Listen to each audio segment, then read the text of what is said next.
Welcome back to another video. In today's video, we're going to talk about some valuable tips on wedding photography and also some of my experiences. Wedding photography is one of the most glamorous genre in photography. Lovely colors, beautiful decoration, and an endless candid moment to capture. With wedding season round the corner, our country has the most diversified wedding experiences, isn't it? So let's get started.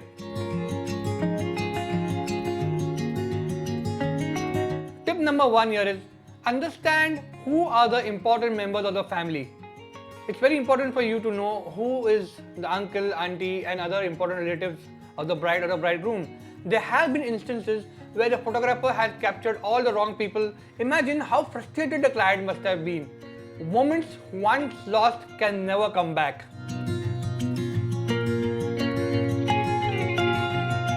Tip number 2, let me reinforce on the previous point.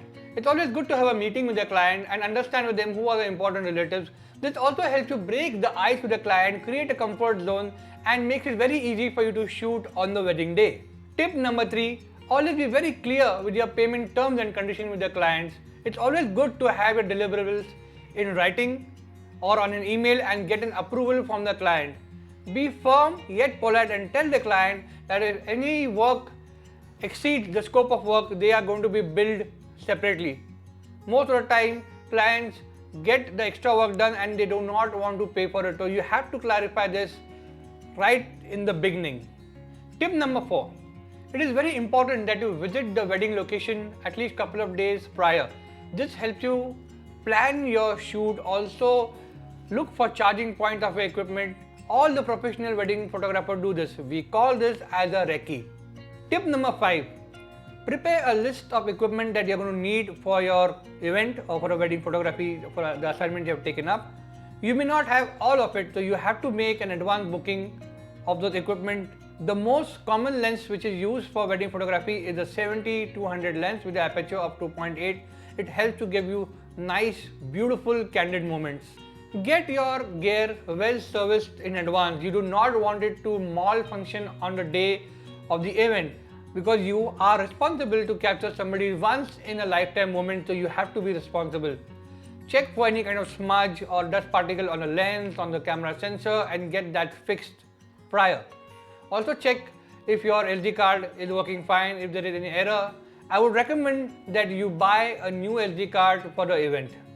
Tip number 6. On the main event day, it's always good to reach your location 2 hours earlier.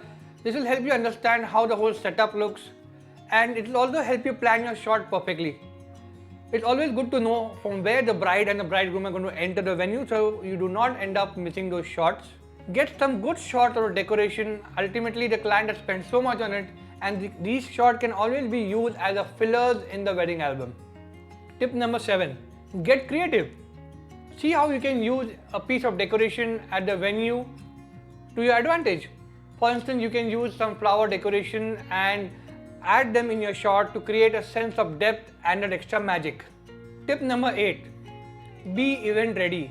Be well dressed, be presentable, and do attend to the nature's call prior to your shoot, because you do not want to do that in between the shoot and lose out on the opportunities. Tip number 9. Once the event has just begun, take some quick shots and check your camera settings for exposure, etc. Once that is set, you are ready to go. Do not keep reviewing your images again and again. Focus on a job. By reviewing your images again and again, what will happen is you're losing out on the precious moment and you're also draining your batteries. Tip number 10. Always shoot on RAW and auto white balance. This will help you correct your images in post-processing. For this, always keep couple of 64 GB high-speed SD card handy with you. It is very important that you keep an extra battery always in your pocket, because you do not want to go search for one in between your shoot. Your bag may be kept far away, making it very difficult to access at the right moment. Tip number 11. If you are not using a flash, ensure that you are always shooting on burst mode, because you do not want to miss out on action. That's why I mentioned earlier you would need high speed card for the same. And if you are using a flash, ensure that your shutter speed is minimum 1:125. I have created a video on shutter speed and how it works. The link is right up here. Tip number 12, the last tip. After your shoot, It's always good to copy your SD card onto a reliable external hard drive to keep your data safe. It serves as a backup just in case your SD card gets formatted accidentally or it gets corrupted. I hope you got some really valuable information from this video. I will see you in the next video soon.